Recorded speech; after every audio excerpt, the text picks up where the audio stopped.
Assalamualaikum warahmatullahi wabarakatuh. Perkenalkan, saya Siti Masaro dari Langkah 3B. Baiklah, saya akan menjelaskan tahap-tahap proses kebijakan publik. Yang pertama, menurut William Dunn, ada penyusunan agenda, ada formulasi kebijakan, ada adopsi kebijakan, ada implementasi kebijakan, dan yang terakhir ada evaluasi kebijakan. Yang penyusunan agenda atau agenda setting adalah sebuah fase dan proses yang sangat strategis dalam realitas kebijakan publik. Selanjutnya, formulasi kebijakan. Formulasi kebijakan masalah yang sudah masuk dalam agenda kebijakan, kemudian dibahas oleh para pembuat kebijakan.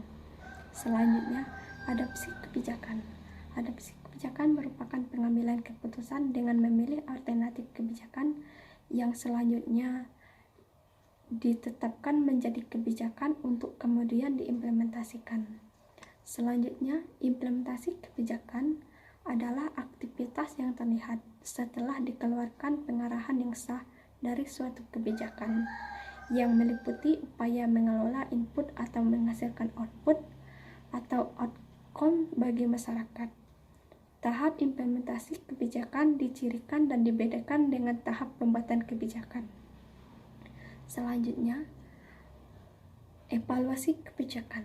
Evaluasi ini dapat disamakan dengan penaksiran appraisal, pemberian angka atau rating, dan penilaian kata-kata yang menyatakan usaha untuk menganalisis hasil kebijakan dalam arti satuan nilai.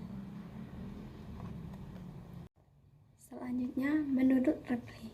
Menurut Ripley, kebijakan menurut Ripley sangat rumit karena Ripley memegang prinsip pengetahuan, kebijakan yang saling terhubung, dan juga beberapa poin tahapan kebijakan Ripley seperti formulasi, legitimasi kebijakan, implementasi, evaluasi terhadap implementasi kinerja, dan dampak kebijakan baru, dan berbagai poin dan juga poin dari kinerja, dampak kebijakan juga ditindakan saling terhubung.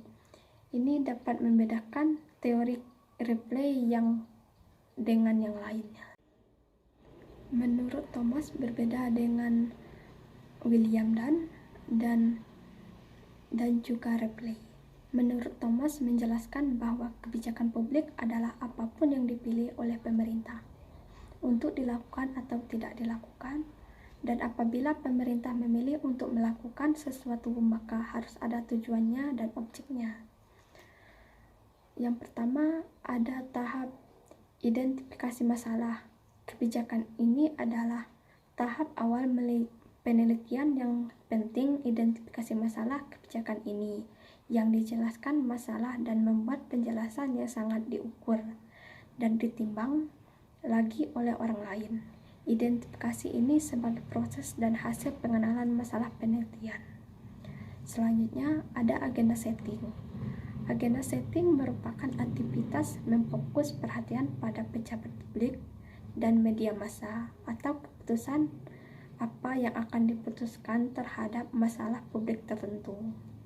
Selanjutnya, ada policy formulation, merupakan langkah pertama dari siklus kebijakan publik yang terdiri dari 3 kegiatan, yaitu penyusunan agenda, pencarian legitimasi, dan pernyataan kebijakan.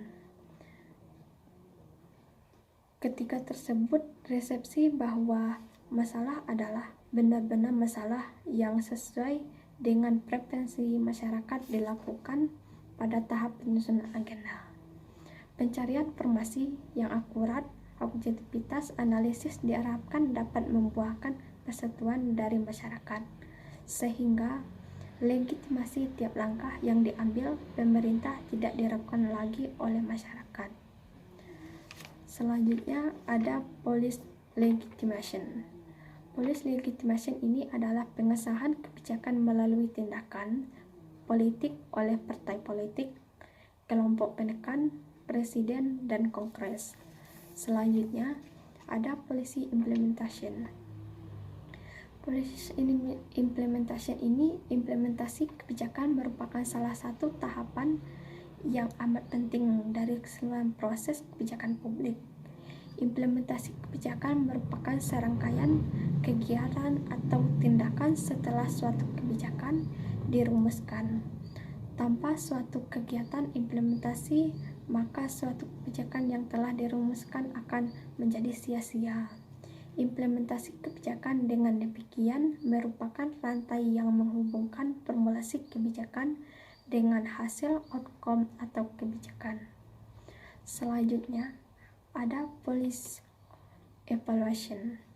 Policy evaluation ini adalah selanjutnya guna menguji dan mengetahui kemampuan suatu kebijakan publik dalam mengatasi masalah publik.